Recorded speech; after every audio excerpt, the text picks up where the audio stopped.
Hello everyone, তোমরা জানো আমাদের ফোর্থ সেমিস্টার ক্লাস 2 তারিখ থেকে স্টার্ট হচ্ছে 2nd জানুয়ারি। 2nd জানুয়ারি থেকে আমাদের ফোর্থ সেমিস্টার মেকানিক্যাল ডিপার্টমেন্টের ক্লাস স্টার্ট হচ্ছে, ঠিক আছে? Mechanical only for mechanical engineering diploma. Class start হচ্ছে 2nd জানুয়ারি ফর ফোর্থ সেমিস্টারের জন্য হচ্ছে 2nd জানুয়ারি। আর আমাদের 6th সেমিস্টারের জন্য হচ্ছে অনলি ফর মেকানিক্যাল, শুধুমাত্র মেকানিক্যাল ইঞ্জিনিয়ারিং এর জন্য। হ্যাঁ, এটা হচ্ছে তোমাদের 6th সেমিস্টারের জন্য হচ্ছে 5th জানুয়ারি থেকে, অ্যাপ্রক্স 5th জানুয়ারি থেকে আমাদের স্টার্টিং হচ্ছে 6th সেমিস্টারের ক্লাস। তাহলে তোমরা আবার বলছি যে তোমরা ভালো করে জানো যে 2nd জানুয়ারি থেকে আমাদের কি হচ্ছে, নলেজ ওয়ার একাডেমি থেকে মেকানিক্যাল ইঞ্জিনিয়ারিং ক্লাস স্টার্ট হচ্ছে। 2nd জানুয়ারি থেকে 4th সেমিস্টার মেকানিক্যাল, আর 5th জানুয়ারি থেকে হচ্ছে 6th সেমিস্টারের ক্লাস। ওকে, তো ফার্স্ট অফ অল আমি আজকে ডিসকাশন করব যে আমাদের 4th সেমিস্টারে সিলেবাস সম্বন্ধে, মেকানিক্যাল ডিপার্টমেন্টে কি কি সিলেবাস আছে, ঠিক আছে? আচ্ছা, প্রাইস রেটটা বলে দিই। এতে যদি কেউ অনলাইন ব্যাচ নিতে চাও 2nd ইয়ারের 4th সেমিস্টারের জন্য, তাহলে পড়বে 999 টাকা। হ্যাঁ, আগে এবারে 1200 টাকা ছিল, কিন্তু এই বছরের স্টুডেন্ট সংখ্যা বেশি হতে আমাদের ফিসটা কমানো হয়েছে, 999 করানো হয়েছে। আর যেটা আমাদের 5th জানুয়ারি থেকে 6th সেমিস্টারে হচ্ছে সেটা হচ্ছে 899। ওকে, বিকজ এখানে 6th সেমিস্টারে কি হয় বলতো, নন ডিপার্টমেন্ট সাবজেক্ট দু একটা থাকে, ওই জন্য ফিসটা কমানো হয়েছে, ঠিক আছে? যেমন ইকোনমিক্স আছে বা আমাদের স্ট্যাটাস আছে, এগুলো নন ডিপার্টমেন্ট সাবজেক্ট, এই জন্য ফিসটা এখানে কমানো হয়েছে। ওকে, তাহলে আমরা আজকে ডিসকাশন করব যে সিলেবাস সম্বন্ধে, কি কি সিলেবাস আছে 4th সেমিস্টার, 4th সেম থেকে সিলেবাস সম্বন্ধে আমরা ডিসকাশন করব, ঠিক আছে? সিলেবাস কার জন্য? শুধুমাত্র মেকানিক্যাল ইঞ্জিনিয়ারিং ডিপার্টমেন্টের জন্য, বাকি কোনো ডিপার্টমেন্ট এখানে মানে আর এই ভিডিওতে ডিসকাশন করা হবে না। শুধুমাত্র মেকানিক্যাল ডিপার্টমেন্টের সিলেবাস সম্বন্ধে ডিসকাশন করা হবে, যেটা আমাদের সিলেবাস অনুযায়ী, যেটা নতুন, তোমরা ভালো করে জানো যে আপ টু 2021 পর্যন্ত একটা সিলেবাস ছিল, সেটা আপডেট হয়েছে। সেই সিলেবাসটা আপডেট 2021 এর পর থেকে একটা সিলেবাস তৈরি করা হয়েছে, যার মধ্যে ফার্স্ট সাবজেক্ট থাকবে টম, থিওরি অফ মেশিন। এটা হচ্ছে থিওরি অফ মেশিন, খুবই ইম্পর্টেন্ট টপিক। আমি এটা শুধুমাত্র থিওরি অফ মেশিন, ঠিক আছে? এটা শুধুমাত্র আমি ল্যাবগুলো ডিসকাশন করছি না, ল্যাবগুলো এর পরে আমি ডিসকাশন করে দিচ্ছি। শুধুমাত্র প্রথমে থিওরি পার্টটা ডিসকাশন করছি, ঠিক আছে? Theory machine. নাম্বার 2 আমাদের আছে থার্মাল ইঞ্জিনিয়ারিং, তোমরা পড়েছো। এবারে আছে thermal engineering 2, thermal engineering part 2 আছে, থার্মাল ইঞ্জিনিয়ারিং পার্ট 2, ঠিক আছে? নাম্বার 3 আছে ম্যানুফ্যাকচারিং প্রসেস পার্ট 2। তোমরা 3rd সেমিস্টার সময় ম্যানুফ্যাকচারিং প্রসেস 1 করেছো, এবারে আছে manufacturing process part 2, manufacturing process part 2, manufacturing process part 2। Number 4 আছে ইঞ্জিনিয়ারিং মেট্রোলজি,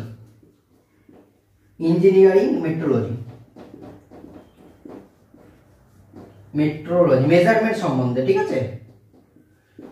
মেজারমেন্ট, এটা হচ্ছে মেজারমেন্ট সাবজেক্টে পড়বে, মেজারমেন্ট সম্বন্ধে আইডিয়া আছে। আর নাম্বার 5 সেটা একটু বিতর্কিত, বলে এটা এফেক্টিভ সাবজেক্ট বলা হয়। কোন কোন কলেজে র‍্যাক থাকে, কোন কোন কলেজে টুল ইঞ্জিনিয়ারিং থাকে। ম্যাক্সিমাম কলেজে র‍্যাক থাকে, এবারে টুল ইঞ্জিনিয়ারিং কেন থাকে না সেটাও একটু বলে দিচ্ছি। টুল ইঞ্জিনিয়ারিং কেন থাকে না? বিকজ টুল ইঞ্জিনিয়ারিং হচ্ছে থিওরি পেপার, নাম্বার 1। নাম্বার 2 হচ্ছে টুল ইঞ্জিনিয়ারিং কিছু পার্ট তোমরা কমন পেয়ে যাবে হচ্ছে 5th সেমিস্টার সময়, অ্যাডভান্স ম্যানুফ্যাকচারিং প্রসেস। তাহলে এখানে পড়া হয় র‍্যাক হচ্ছে থার্মালেরই একটা পার্ট, যেটা রেফ্রিজারেশন এয়ার কন্ডিশনিং বলা হয়। এবং আইটিআই যারা করেছো, তোমরা যদি আইটিআই থেকে ডিপ্লোমা অ্যাডমিশন নাও, তাহলে দেখবে এর একটা ট্রেড আছে। যেমন ফিটার হচ্ছে আইটিআই তে একটা ট্রেড, সেরকম হচ্ছে র‍্যাকের হচ্ছে একটা ট্রেড আছে, ঠিক আছে? অনেকে র‍্যাক নিয়ে পর 2 বছর তারা আইটিআই করে। তো এটা হচ্ছে নিউমেরিক্যাল বেসিক সাবজেক্ট, খুবই ইম্পর্টেন্ট সাবজেক্ট, ঠিক আছে? খুবই ইম্পর্টেন্ট সাবজেক্ট। যারা যারা কলেজ যদি চুজ করতে বলে, তাহলে আমি বলবো তোমরা র‍্যাক চুজ করবে, টুল ইঞ্জিনিয়ারিংটা চুজ করবে না, ঠিক আছে? বিকজ এটা থিওরি পেপার, অতটা নলেজের দরকার হয় না। এটা তুমি থিওরি পেপার পড়লেই নলেজ হয়ে যাবে। আর নাম্বার 3 হচ্ছে এটাতে তুমি অ্যাডভান্স ম্যানুফ্যাকচারিং বা ফিফথ সেমিস্টার পড়বে, কিছু পার্ট এখানে কমন পেয়ে যাবে। তাহলে আমি বলবো র্যাক ইন্টারভিউতে এখানে এসএসসি যেই আরআরবি যেহেতু কোশ্চেন আছে, আরআরবি যে এসএসসি যেগুলো আছে আমাদের সেগুলো থেকে ম্যাক্সিমাম কোশ্চেন কিন্তু র্যাক থেকে ক্রিয়েট হয়। ওকে, আচ্ছা থিওরি মেশিনে চলে যায়। এটা হচ্ছে নিউমেরিক্যাল পার্ট, খুবই ইম্পর্টেন্ট পার্ট। যেমন আমরা সম পড়েছিলাম, সমের অ্যাডভান্স ভার্সন হচ্ছে নিউমেরিক্যাল। এটা হচ্ছে হার্ড সাবজেক্ট, এটার মধ্যে টপিকটা হার্ড আছে। হ্যাঁ, আচ্ছা থার্মাল 2 এটাও নিউমেরিক্যাল, থিওরি পার্ট কম পাবে এটাতে। Numerical concept, numerical plus concept, এটাও প্লাস নিউমেরিক্যাল প্লাস কনসেপ্টে পাবে তুমি। প্রত্যেকটাই কনসেপ্ট ট্রিট করতে হবে, কিন্তু আমি বলতে চাইছি যে নিউমেরিক্যাল পার্টগুলো কি কি আছে। ঠিক আছে, তাহলে এই একটা নিউমেরিক্যাল পার্ট হয়ে গেল, এটা নিউমেরিক্যাল পার্ট হয়ে গেল। এই দুটো থিওরি পার্ট, এই দুটো হচ্ছে theory part, theory plus concept, theory plus concept চাই এই দুটো পার্টের জন্য। আর র্যাক, যদি কোনো কলেজে কারো র্যাক থাকে, এটা হচ্ছে নিউমেরিক্যাল পার্ট, এটা হার্ড সাবজেক্ট। ঠিক আছে, নিউমেরিক্যাল প্লাস কনসেপ্ট, এটা থার্মালেরই একটা পার্ট। ওকে, তাহলে আমি হার্ড সাবজেক্টের মধ্যে যদি তুমি হার্ড ডিসকাশন করো কোনটা ইজি বা কোনটা হার্ড, তাহলে তুমি যদি এটা একটা হার্ডের মধ্যে পড়ছে, এটাও হার্ডের মধ্যে পড়ছে। এইখানে লজিক আছে আমাদের অ্যাকর্ডিং টু কাউন্সিলিং বলেছে, যদি 4 পয়েন্টের নিচে চলে আসে তাহলে তার ইয়ার ল্যাগ লেগে যায়। কাউন্সিলিং এটা বলেছে। এবং আরেকটা কাউন্সিলিং বলে দিয়েছে, তুমি যদি থিওরি পেপারে 24 না পাও, 23 পেয়ে যাও বা 22 পেয়ে যাও, তাহলে তার ক্রেডিট পয়েন্ট কিন্তু অ্যাড হয় না, আলটিমেট 0 ধরা হয়। যদি কোনো সাবজেক্টে ম্যাক্সিমাম গভর্নমেন্ট কলেজের কথা বলছি, প্রাইভেট কলেজের কথা বলছি না, প্রাইভেট কলেজে যেহেতু ল্যাবে বা ইন্টারনেটে নাম্বার দিয়ে দেওয়া হয়, তার জন্য তারা মানে ইয়ার ল্যাগটা অত সহজে আসে না। কিন্তু ম্যাক্সিমাম গভর্নমেন্ট কলেজে যদি কারো টম, থার্মাল বা র্যাক দুটো বা তিনটে সাবজেক্টে যদি ব্যাক পেয়ে যায়, তাহলে কিন্তু তার ইয়ার ল্যাগ হওয়ার চান্স 100% থাকবে। আবার বলছি, কারো যদি টম, থার্মাল কিংবা র্যাক এই তিনটে সাবজেক্টের মধ্যে যদি ব্যাক পেয়ে যায়, তিনটে সাবজেক্টের মধ্যে একটা না, তিনটে সাবজেক্টে যদি ব্যাক চলে আসে, তাহলে তার ইয়ার ল্যাগের সম্ভাবনা অনেক বেশি। বারবার বলছি, এই দুটো তোমরা পাস করে যেতে পারো, বিকজ থিওরি পেপার আছে, পড়ে যাবে। কিন্তু এইগুলো পাস করবার জন্য কনসেপচুয়াল, যেমন টম, সমে যেমন তোমরা দেখেছো ম্যাক্সিমামটা নিউমেরিক্যাল, টমে পুরোটাই নিউমেরিক্যাল, 100% নিউমেরিক্যাল। এখান থেকে শর্ট কোশ্চেন আসার চান্স অনেক কম, 100% নিউমেরিক্যাল। যেমন থার্মাল 2 যদি বলা 70 থেকে 80% নিউমেরিক্যাল। যদি তুমি এটাকে বলো, এটাও 70 থেকে 80% নিউমেরিক্যাল। তাহলে তোমাকে পেতে হবে 40%। 60 এর মধ্যে তোমাকে পাস করতে গেলে কত পেতে হবে? 24 নাম্বার পেতে হবে। 24 নাম্বারের জায়গায় তুমি যদি 22 পেয়ে যাও, তাহলে কিন্তু তোমার প্রবলেম মানে ব্যাক চলে আসবে। তাহলে বারবার বলছি, পড়বার আগে সিলেবাসটা ভালোভাবে বুঝবে, সিলেবাসটা ধরে একের পর এক। প্রথম যদি তুমি কিভাবে পড়বে তাকেও আমি একটা কথা বলে দিচ্ছি। প্রথমে তুমি একটা কাজ করবে, সিলেবাসটাকে ডাউনলোড করবে, ওয়েবসাইটে দেওয়া আছে। আমাদের যে নলেজ বার্ড একাডেমিক গ্রুপ আছে সিলেবাস সম্বন্ধে, সেই গ্রুপেও দেওয়া আছে। ঠিক আছে, সেখান থেকে ডাউনলোড করে পর প্রিন্ট আউট করবে। প্রিন্ট আউট করে পর তুমি যেখানেই পড়ো, তুমি কলেজে পড়ো বা তুমি আমার কাছে পড়ো বা অন্য কোনো টিচারের কাছে পড়ো, সেখানে কি করবে, সিলেবাস ধরে ধরে পড়তে থাকবে। মানে দেখবে যে সিলেবাসটা কমপ্লিট হচ্ছে না। অনেক টিচার থাকে বা অনেক কেউ থাকে যে অর্ধেক জিনিস পড়ায়, অর্ধেক জিনিস পড়ায় না, কিন্তু আলটিমেট কিন্তু এগুলো তো পুরো নিউমেরিক্যাল বেসিক না। 100% না পড়লে নিউমেরিক্যাল কমপ্লিট হওয়া খুবই কঠিন। সেটা তোমার কলেজেই হোক বা তোমার টিউশন টিচারের কাছে হোক বা অন্য কোনো টিচারের কাছে হোক, চেষ্টা করবে যে এই 5th সেমিস্টার 4th সেমিস্টারটা খুব ভালোভাবে পড়বার। বিকজ ডিপ্লোমা যারা মেকানিক্যাল ইঞ্জিনিয়ারিং থেকে পড়বে, তারা 3rd, 4th and 5th এই তিনটা সেমিস্টার কিন্তু তাদের কাছে খুবই ইম্পর্টেন্ট সেমিস্টার। ইম্পর্টেন্ট। দেখো, আজ আমি চাকরি পেয়ে যাচ্ছি, কোনটা আমি পড়লাম না, হয়তো কেউ পড়বে না, সেও কিন্তু ভালো কোনো চাকরি পেয়ে যাচ্ছে, সেটা খুবই কম সংখ্যক ছেলে। ভালোভাবে নলেজ গেইন করতে হবে, ভালোভাবে পড়তে হবে। Diploma 3rd, 4th, 5th 6 semester আছে, একটা কি দুটো পেপার, যেমন ডিজাইন ও মেশিন আছে, ফ্লুইড পাওয়ার আছে, সেগুলো পড়তে হবে। কিন্তু 3rd, 4th, 5th তোমাকে যেহেতু ভালোভাবে পড়তে হবে। যদি না পড়ে থাকো, তাহলে কিন্তু তোমার আলটিমেট ওই নাম্বারে থেকে মার্কশিটে কোনো নলেজ গেইন হবে না। বা ইন্ডাস্ট্রি লেভেলে তুমি যখন যাবে বড় পদে, বা তুমি উঁচু পদে যখন যাবে, উচ্চপদস্থ পদে, যেমন প্রোডাকশন ম্যানেজার ফ্যানেজার হবে, তখন কিন্তু প্রত্যেক মুহূর্তে কিন্তু তোমার প্রবলেম ধরা পড়বে।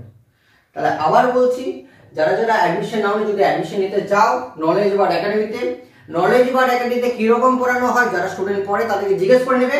তুমি যদি অ্যাডমিশন নিতে যাও, 4th সেমিস্টারের জন্য ফিস রাখা আছে 999, পুরো ফুল সেম আপ টু 6 মান্থের জন্য।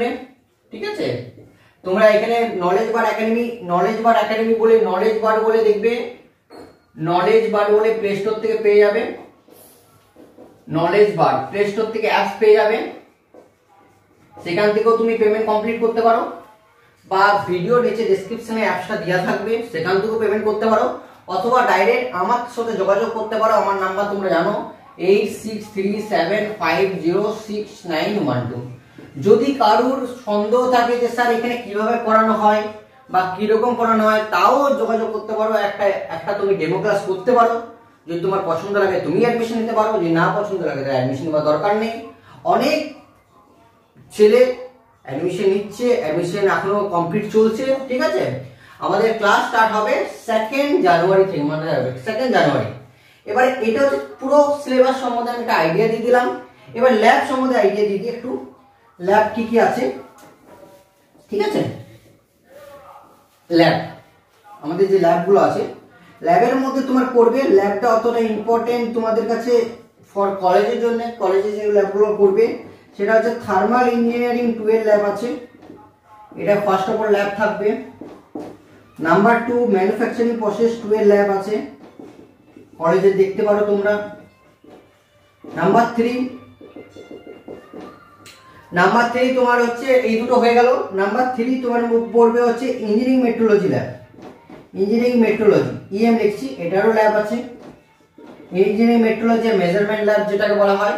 নাম্বার 4 হচ্ছে ক্যাড ল্যাব। ক্যাড কি না, কম্পিউটার এডেড ড্রয়িং, যেটা তুমি এতদিন ধরে first semester and third semester তুমি হাতে পেন্সিলে ড্রয়িং করেছিলে, এবার তুমি কম্পিউটারে করবে, সেটাও কলেজের ব্যবস্থা থাকবে। আর নাম্বার 5 আছে মাইনর প্রজেক্ট, মেজর না মাইনর, মানে ছোট্ট একটা প্রজেক্ট করতে হবে, যেটা তোমার নিজের আইডিয়া দিয়ে একটা ছোট প্রজেক্ট করতে হবে এবং সেটা কলেজে সাবমিট করতে হবে যে তুমি কি করেছো। ছোট ছোট প্রজেক্ট, যেমন কেউ হাইড্রোইলেকট্রিক পাওয়ার প্ল্যান্ট, মানে বড় বড় প্রজেক্ট তুমি 5th সেমিস্টার বা 6th সেমিস্টার শুরু করতে হবে। ছোট ছোট মাইনর প্রজেক্ট, মানে কোনো একটা তুমি রোবোটিক সৃষ্টি করলে, বা কোনো একটা মেকানিক্যালের লেড মেশিনে কোনো একটা কাজ করলে, বা ড্রিলিং মেশিনের সাহায্যে একটা কাজ করলে, বা র্যাক এন্ড পিনিয়রের সাহায্যে কিছু একটা কাজ করলে, বিভিন্ন রকম ছোট ছোট প্রজেক্ট, সেটা কলেজের স্যাররাই বলে দেবে তোমার কি প্রজেক্ট করতে হবে। ক্যাড হচ্ছে, আবার বলছি, ক্যাড হচ্ছে কম্পিউটার এডেড ড্রয়িং। এটা কোথায় পাবে? এটা হাতে কলমে পেন্সিলে তোমরা এতদিন ড্রয়িং করেছিলে, তখন ফার্স্ট সেমিস্টার থার্ড সেমিস্টার, সেই ফার্স্ট সেমিস্টার থার্ড সেমিস্টার যেহেতু ড্রয়িং করেছিলে হাতে কলমে, তার জন্য কি হচ্ছে এবারে কম্পিউটারের সাহায্যে ড্রয়িং করতে হবে। সেম চিজ কম্পিউটারের সাহায্যে ড্রয়িং করতে হবে। অটোকেড বলে একটা অ্যাপস পাওয়া যায়, সেই অ্যাপসে গিয়ে তোমার ড্রয়িং করতে হবে অটোকেডের। তারপর তোমরা আস্তে আস্তে যখন অটোকেডটা শিখে যাবে, 2D বা 3D শিখে গেলে, দেন তুমি ক্যাটিয়াস বা স্ট্যাটপ্রো এগুলোর সাহায্যে ড্রয়িং করতে হবে। ঠিক আছে, আচ্ছা থার্মাল ইঞ্জিনিয়ারিং যেমন তোমার ল্যাব ছিল, এটা part 2 lab, manufacturing part 2 lab, আর ইঞ্জিনিয়ারিং মেট্রোলজি পার্ট 2 ল্যাব। এটা হচ্ছে তোমার ল্যাবের সিলেবাস। থিওরির সিলেবাস তো বলে দিলাম, মাথায় রাখবে। আবার বলছি তোমাদেরকে একটা কথাই, থার্মাল 2, টম এন্ড যদি র্যাক, এই 3টে সাবজেক্টে ফেল করে যাও, টোটাল 100% চান্স আছে ইয়ার ল্যাব হবার। মাথায় রাখবে, সেইভাবে পড়াশোনা করো, যেখানেই পড়ো, কলেজে পড়ো বা কোনো কোচিং সেন্টারে পড়ো বা কোনো টিচারের কাছে পড়ো বা আমার কাছে পড়ো, ফার্স্ট অফ অল সিলেবাসটা ডাউনলোড করো, সিলেবাসটা প্রিন্ট করো, প্রিন্ট করে টিচাররা দেখো কোন কোন টপিক পড়াচ্ছে। এবং তোমাদের সবচেয়ে বড় অ্যাডভান্টেজ আমার কাছে কিন্তু একটা জিনিস থাকে, আমি প্রথমে ফুল সিলেবাসটাকে কমপ্লিট করি। তোমরা ভালো করে জানো, থার্ড সেমিস্টার দেখেছো, ফুল সিলেবাসটাকে কমপ্লিট করি, অ্যাকর্ডিং টু দা সিলেবাস অনুযায়ী ফুল সিলেবাসটা পরপর কমপ্লিট করি। এন্ড নিউমেরিক্যালস প্রত্যেকটা প্রিভিয়াস ইয়ার PQY বলে একটা থাকে, প্রিভিয়াস ইয়ার কোশ্চেন প্রত্যেকটা টপিকের, প্রত্যেকটা, যেমন টমের যদি তুমি 7টা ইউনিট পাও, টমের যদি তুমি 6টা ইউনিট আপ টু আছে ইউনিট 1 থেকে ইউনিট 6 পর্যন্ত পাও, তাহলে তুমি দেখবে প্রত্যেকটা ইউনিট থেকে আমি কিন্তু প্রিভিয়াস ইয়ার একদম 16, 17, 18, 19, 20, 21, 22, 23 পর্যন্ত করে দিই, 15 থেকে একদম 8 পর্যন্ত। এটা কিন্তু আমার কাছে একটা অ্যাডভান্টেজ পাবে। প্রথমত আমি সিলেবাসটাকে চেঞ্জ করি, কারণ আমার 5টা টপিক আছে, 5টা পড়াবো, 5টা সাবজেক্ট 5 মান্থ টাইম লাগবে। এবং সিলেবাসটা শেষ করার পরে কি করি, প্রত্যেকটা সিলেবাস থেকে আমরা কিন্তু প্রিভিয়াস ইয়ার করে দিই, যাতে ছেলেদের কোনো অসুবিধা না হয় কোশ্চেন টাইপের ক্ষেত্রে, কারণ ম্যাক্সিমাম নিউমেরিক্যাল কি হয় পার্টটা, থিওরি পার্টে তো ওটা কমন পড়ে যায়, নিউমেরিক্যাল পার্টে যে চ্যাপ্টারগুলো থাকে টম বা থার্মাল 2 অথবা তোমার র্যাকেট, প্রবলেমটা কি হয়ে যায়, ছেলেরা বুঝতে পারে না যে স্যার প্রিভিয়াস এর কোশ্চেনগুলো যখন একটু ডাটাটা চেঞ্জ করে দেয় তখন তাদের ক্ষেত্রে প্রবলেম হয়ে যায়। সেটা কিন্তু আমাদের ক্ষেত্রে হয় না। আমাদের কাছে কিছু কিছু অ্যাডভান্টেজ, যেমন নিউমেরিক্যাল সাবজেক্টগুলো সব বোর্ডে পড়ানো হয়, যেগুলো থিওরি পেপার আছে সেগুলো আমি হাতে লিখে নোট করে পড়াই। আমরা কোনো মানে যে পিডিএফ থেকে পড়ানো হয় এরকম না, হাতে লিখে নোট করে পড়াই, এবং প্রত্যেকটা ল্যাঙ্গুয়েজ ইজি করে পড়ানো হয় যাতে স্টুডেন্টরা বুঝতে পারে। নাম্বার 2, প্রত্যেকটা সিলেবাস আমাদেরকে শেষ করানো হয়, যারা পড়েছে তারা ভালো করে জানে সিলেবাস ইনকমপ্লিট থাকে না, প্রত্যেকটা ফুল সিলেবাস শেষ করে দেওয়া হয়। নাম্বার 3, কোনো রেকর্ডিং ভিডিও আমাদের দেওয়া হয় না, খুব কমই রেকর্ডিং ভিডিও দেওয়া, যদিও দেওয়া হয় তাহলে ফুল সিলেবাস আমাদের একটা কিংবা দুটো, রেকর্ডিং ভিডিও পুরোটা অ্যাভয়েড করা হয়। ঠিক আছে, লাইভ ক্লাস করানো হয়, সেটা রেকর্ডিং পাওয়া যায়। এবারে তুমি আমার কাছে লাইভও ক্লাস করতে পারো এবং তার সঙ্গে রেকর্ডেড, লাইভ প্লাস রেকর্ডিং দুটো ক্লাসই তুমি পেয়ে যাবে। ঠিক আছে, যার মনে করো কেউ জব করতে করতে অনেক ছেলে এখানে পড়ে, দুটো আমাদের অনলাইন ব্যাচ থাকে, দুটো ব্যাচের মধ্যে 4 সেমিস্টার দুটো থাকে, 6 সেমিস্টার দুটো থাকে, আর ফার্স্ট সেমিস্টারে এখন ফার্স্ট সেমিস্টারে চলছে 3টে ব্যাচ, টোটাল 7টা ব্যাচ চলছে আমাদের। এবং অনেকেই কি করে জব পেতে করতে তারা রেকর্ডিং ভিডিও দেখে নেয়, তুমি যে কোনো একটা করতে পারো, যে কোনো দুটোই করতে পারো। কেউ যদি লাইভ ক্লাস করে সে রেকর্ডিং ভিডিও পেয়ে যাবে, কেউ যদি রেকর্ডিং ক্লাস করে সেও লাইভ ক্লাস করতে পারে, কেউ লাইভ ক্লাস করলো না সে রেকর্ডিং ভিডিও দেখতে পারে, পরীক্ষার সময় রেকর্ডিং ভিডিও দেখতে পারে। আরেকটা অ্যাডভান্টেজ হচ্ছে তুমি যদি অ্যাডমিশন নাও তাহলে থার্ড সেমিস্টার সমস্ত ভিডিও কিন্তু সেখানে রয়ে যায়। 4th সেমিস্টার অ্যাডমিশন নিলে থার্ড সেমিস্টার সমস্ত ভিডিও কিন্তু ওখানে পাওয়া যাবে, তুমি সেখান থেকেও থার্ড সেমিস্টারটা ক্লিয়ার করতে পারো যদি থার্ড সেমিস্টার ভালোভাবে পড়া না থাকে। ঠিক আছে, আর কি হয়, প্রিভিয়াস ইয়ার গুলো আমাদের করে দেওয়া হয়, তাহলে আমাদের অ্যাডভান্টেজ গুলো কি কি পাওয়া যায়। 1 নম্বর হচ্ছে সিলেবাস কমপ্লিটেড, যদি আমি ভুল করে কিছু বলে থাকি তাহলে আমার এখানে মেসেজ করতে পারো কমেন্টে গিয়ে যে স্যার আপনি এটা পড়াননি কিন্তু আপনি ভুল বলেছেন। 2 নম্বর হচ্ছে হ্যান্ড রিটিং নোট লাইভ উইথ লাইভে পড়ানো হয়, এটা নয় যে হ্যান্ড রিটিং নোট আমি বাড়িতে লিখে আনি পরে পড়াই, এটা না। নেক্সট হচ্ছে পিক একদম 2016 থেকে 2023। নেক্সট হচ্ছে এখানে লাইভ ক্লাস পাবে প্লাস রেকর্ডিং।